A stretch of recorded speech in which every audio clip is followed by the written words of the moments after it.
ശ്ലീഹാ നൊയമ്പിൻ്റെ 10-ാം ദിവസമായ ഇന്ന് നമ്മുടെ ധ്യാനത്തിനായി തിരഞ്ഞെടുത്തിരിക്കുന്ന വേദഭാഗം വിശുദ്ധ പൗലോസ് കൊലോസ്യർക്ക് എഴുതിയ ലേഖനം 1-ാം അധ്യായം 24 മുതൽ 29 വരെയുള്ള വാക്യങ്ങളാണ്. കൊലോസ്യ ഒരു ഉൾനാടൻ നഗരമാണ്. പൗലോസ് സന്ദർശിച്ചിട്ടില്ലാത്ത ഒരു സ്ഥലം.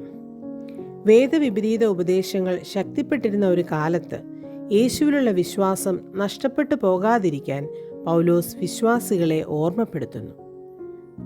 തൻ്റെ കഷ്ടാനുഭവങ്ങളിൽ അപ്പോസ്തലൻ സന്തോഷിക്കുന്നു. കാരണം ക്രിസ്തുവിൻ്റെ കഷ്ടാനുഭവങ്ങളോട് ചേർത്ത് വെച്ചാണ് പൗലോസ് തൻ്റെ കഷ്ടാനുഭവങ്ങളെ കാണുന്നത്. ക്രിസ്തുവിൻ്റെ ശരീരമാണ് സഭ. ക്രിസ്തു ശരീരമാകുന്ന സഭയ്ക്കു വേണ്ടി താൻ ഏൽക്കുന്ന ഓരോ കഷ്ടപ്പാടുകളും ക്രിസ്തുവിൻ്റെ കഷ്ടപ്പാടുകളിൽ പങ്കുചേരുന്ന ദിവ്യാനുഭവമാണ്. ഒരു അപ്പോസ്തലൻ്റെ ജീവിതത്തിൻ്റെ ധന്യത ആ പങ്കുചേരലിലാണ്. ഒന്നാമതായി, കഷ്ടാനുഭവങ്ങളെ ക്രിസ്തുവിൻ്റെ കഷ്ടാനുഭവങ്ങളോട് ചേർത്ത് വയ്ക്കുമ്പോൾ കഷ്ടത തന്നെ ആനന്ദകരമാകുന്നു. അപ്പോസ്തലൻ അനുഭവിക്കുന്ന കഷ്ടാനുഭവങ്ങൾ സ്വന്തം നേട്ടങ്ങൾക്ക് വേണ്ടിയുള്ളതല്ല, ക്രിസ്തു ശരീരമാകുന്ന സഭയുടെ ഓരോ വിശ്വാസികൾക്കും വേണ്ടിയുള്ളതാണ്. ക്രിസ്തു സഭയെ സ്നേഹിച്ച് തൻ്റെ ശരീരം കഷ്ടാനുഭവങ്ങൾക്കായി വിട്ടുകൊടുത്തതുപോലെ ക്രിസ്തുവിനാൽ അയക്കപ്പെട്ടവനും കഷ്ടാനുഭവങ്ങൾ സന്തോഷത്തോടെ ഏറ്റെടുക്കും. രണ്ടാമതായി, ദൈവനിയോഗത്തെക്കുറിച്ചുള്ള ബോധ്യം സഭയ്ക്കു വേണ്ടി ദാസ്യ മനോഭാവത്തോടെ ശുശ്രൂഷിപ്പാൻ സന്നദ്ധമാക്കുന്നു. ദൈവവചന ഘോഷണം ദൈവീക നിയോഗമാണെന്ന തിരിച്ചറിവ് അപ്പോസ്തലനുണ്ട്. ആ തിരിച്ചറിവ് ദാസ്യ ശുശ്രൂഷയ്ക്ക് അപ്പോസ്തലനെ സന്നദ്ധനാക്കുന്നു. നിയോഗിച്ചവനെയും നിയോഗത്തെയും മനസ്സിലാക്കിയവന് മാത്രമേ എളിമപ്പെടാനും സ്വാർത്ഥതയില്ലാതെ ശുശ്രൂഷിപ്പാനും കഴിയൂ. മൂന്നാമതായി, തലമുറകൾക്ക് മറഞ്ഞുകിടന്ന മർമ്മം വെളിപ്പെടുത്തുന്നതിൽ പങ്കുചേരുന്ന അപ്പോസ്തലൻ. മഹത്വത്തിൻ്റെ പ്രത്യാശയായ ക്രിസ്തു ഓരോരുത്തരുടെയും ഉള്ളിലുണ്ട് എന്ന വലിയ മർമ്മം ദൈവം വെളിപ്പെടുത്തിയിരിക്കുന്നു.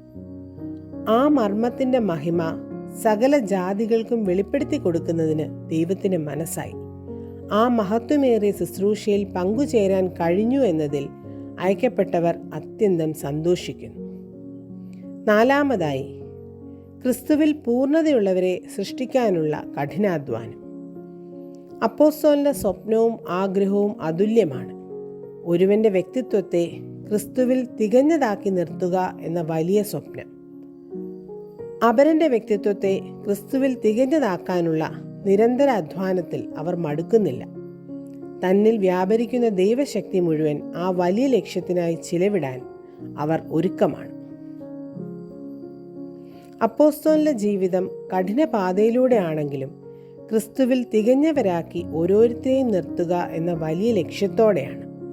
അതിലവർ കഷ്ടതകളെ സന്തോഷത്തോടെ സഹിക്കുകയും ദാസ്യ മനോഭാവത്തോടെ ശുശ്രൂഷിക്കുകയും മഹത്വകരമായ ദൈവീക മർമ്മം വെളിവാക്കുന്നതിൽ ആവേശത്തോടെ പ്രബോധിപ്പിക്കുകയും ചെയ്യുന്നു. നമുക്ക് പ്രാർത്ഥിക്കാം. ദൈവമേ, നിന്റെ സഭയ്ക്കു വേണ്ടി സന്തോഷത്തോടെ കഷ്ടതകൾ ഏറ്റെടുക്കാനും ദാസ്യ മനോഭാവത്തോടെ ശുശ്രൂഷിപ്പാനും നീ ഞങ്ങളിലുണ്ട് എന്ന മഹത്വമേറിയ മർമ്മം മനസ്സിലാക്കാനും ഞങ്ങളെ സഹായിക്കണമേ. ഞങ്ങളുടെ വ്യക്തിത്വം ക്രിസ്തുവിൽ പൂർണ്ണതയുള്ളത് ആക്കി തീർക്കണമേ. ആമേൻ.